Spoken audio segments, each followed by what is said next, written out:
le monde. Maintenant, je suis avec Marie-Kim Lefebvre. Donc, bonjour Marie-Kim. Bonjour.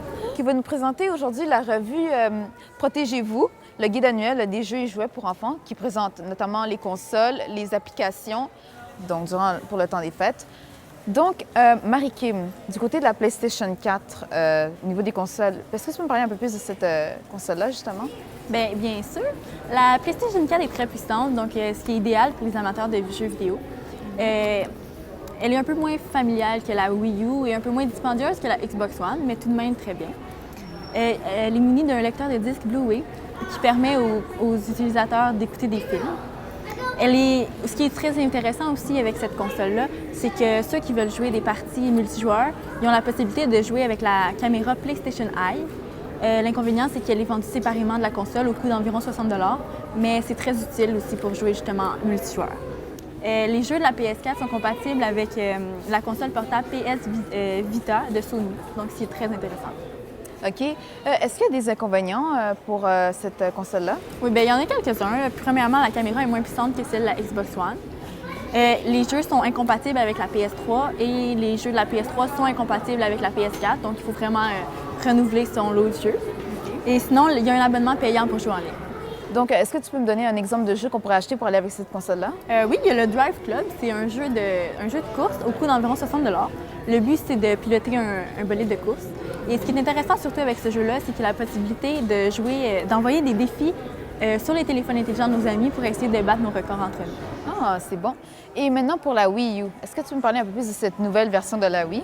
Oui, bien premièrement, ce qui est super intéressant avec la nouvelle Wii U, c'est que les manettes ainsi que les jeux de la Wii sont compatibles avec la Wii U. Donc, ceux qui avaient déjà la Wii, ils n'ont pas besoin de s'acheter des nouveaux jeux, des nouvelles manettes parce que c'est compatible. Sinon, les composantes sont un peu moins performantes que la PS4 et que la Xbox One, mais c'est tout de même super intéressant parce que ça fait une console beaucoup plus familiale. Et est-ce que tu peux me parler aussi de sa nouvelle manette, la Gamepad? Oui, la Gamepad, c'est une manette de 13 par 26 cm munie d'un écran tactile. Ce qui est super intéressant avec l'écran tactile, c'est que justement, il y a certains jeux qui veulent nous donner des informations supplémentaires, par exemple sur les personnages. Donc, ils nous donnent les informations directement sur l'écran tactile. Ce qui est aussi super intéressant, c'est que ça peut servir de console portable. Par contre, il faut être proche de la Wii U pour que ça fonctionne. C'est super intéressant parce que tu n'as pas besoin d'allumer ton téléviseur. La console, c'est une console en tant que telle. Ça peut aussi servir de télécommande universelle pour ta télévision ou ton récepteur numérique. C'est super intéressant. Et sinon, il y a la manette, le Gamepad, a une autonomie sans fil de 3 à 5 heures, qui est quand même pas si mal. Et c'est ça. OK. Et est-ce que tu as des jeux à proposer pour cette console-là? Oui, bien évidemment, elle est sortie un an avant ses principales concurrentes, la Wii U. Donc, il y a un très gros cercle de jeux. Ils ont environ 80 jeux déjà de sortie. Alors, ils ont en exclusivité pour la Wii U, ils ont les classiques, là, Mario, Zelda, Donkey Kong. Et ils ont aussi la possibilité de télécharger quelques jeux en ligne, mais ils n'ont pas des jeux exprès pour la Wii U. Mais par contre, il y a les jeux qui étaient conçus pour les anciennes consoles, comme la NES et la Super Nintendo, sont disponibles pour la Wii U au coût d'environ 5 et 10 $, entre 5 et 10 $. C'est sans abonnement mensuel, donc c'est aucun frais à débourser pour jouer en ligne. Et puis, la console est environ 300 $, donc les jeux, eux, sont aux alentours de 60 $. Okay. Donc, les jeux que je pourrais proposer, ça serait Pikmin 3. C'est un jeu de stratégie. Il est coté 10 ans et plus, donc c'est beaucoup accessible. Il est 60 $, ce jeu-là, justement. C'est une bande de 100 créatures en forme de plantes. Le but, c'est de recueillir assez de fleurs pour pouvoir sauver la planète Terre de la famine. Okay. Mais aussi, qu'est-ce que je pourrais vous dire par rapport aux jeux de la Wii U, c'est que si vous les achetez à l'étranger, il faut faire attention parce que ça se peut que rendu ici, ils soient verrouillés. OK, d'accord. Et est-ce que tu peux maintenant nous parler de la Xbox One, une console vraiment très attendue? Oui, année? la Xbox One est super performante. C'est pour ça que les gens ont hâte de jouer avec. Comparativement à la Xbox 360, il y a des nouveautés qui se sont rajoutées, là. La Xbox One permet de naviguer sur Internet. Il y a une puissante caméra Kinect intégrée directement dans la Xbox. Avec cette caméra-là, il y a plusieurs choses à faire. Tu peux contrôler vocalement ta console.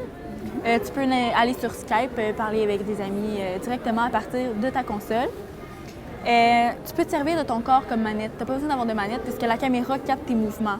Ensuite, c'est super intéressant aussi pour l'entraînement physique parce que la caméra, justement, elle capte la fréquence cardiaque. Donc, c'est vraiment idéal pour l'entraînement physique à partir de ta Wii, de ta Xbox One, excusez-moi. Et aussi, il y a une entrée HDMI pour pouvoir écouter la télé avec un câble satellite. Là. OK. Et c'est quoi les inconvénients de cette console-là? Bien, les inconvénients, premièrement, bien, il y a certains titres de jeux qui s'appuient sur un deuxième écran pour donner plusieurs informations supplémentaires, un peu comme la gamepad de la Wii U. Par contre, l'inconvénient, c'est qu'il faut avoir un téléphone intelligent ou une tablette pour pouvoir avoir ces informations-là. Sinon, il y a présentement le tiers des jeux est pour les 17 ans et plus, donc il n'y a pas beaucoup de jeux vraiment pour les jeunes, les familles. Bien, il y en a un seul présentement pour famille et ados, c'est Forza Motorsport 5, qui est un jeu de course. Le prix de la console aussi est très élevé, c'est aux alentours de 500 $. Puis pour jouer en ligne, il y a un abonnement payant, ce qui est aussi un peu un inconvénient. Puis par contre, les jeux sont à peu près dans la même gamme de prix des autres consoles, aux alentours de 60 $. OK. Et donc est-ce que tu pourrais aussi nous parler un peu de cette nouvelle console qui vient de sortir, donc la console Ouya? Oui, bien, la Ouya, c'est une nouvelle console, justement. C'est une nouvelle console basée sur le système d'exploitation mobile d'Android, excusez-moi, propulsé par Google. La console est peu puissante. Par contre, ce qui est intéressant avec cette console-là, c'est qu'elle est très petite. Donc, c'est facile de la ranger dans un coin du salon sans trop déranger l'environnement naturel. Les seuls jeux pour cette console-là, c'est les applications Android qui ont été adaptées pour la console Ouya. Les jeux ainsi que la console sont vendus uniquement sur Internet, sur Amazon.ca au coût de 100 $. Les jeux peuvent tous être essayés gratuitement, sauf que pour avoir les versions complètes, ça peut varier entre 1 et 15 $. Okay. Et puis, les jeux il n'y a aucun jeu en français, ils sont seulement en anglais. Ça peut être un inconvénient pour ceux qui ne comprennent pas l'anglais, mais sinon, c'est abordable comme console. Donc, pour terminer, puisqu'il ne nous reste pas beaucoup de temps, on pourrait dire que les meilleures consoles, selon toi, ce seraient lesquelles? Mais ça dépend de ce que vous recherchez.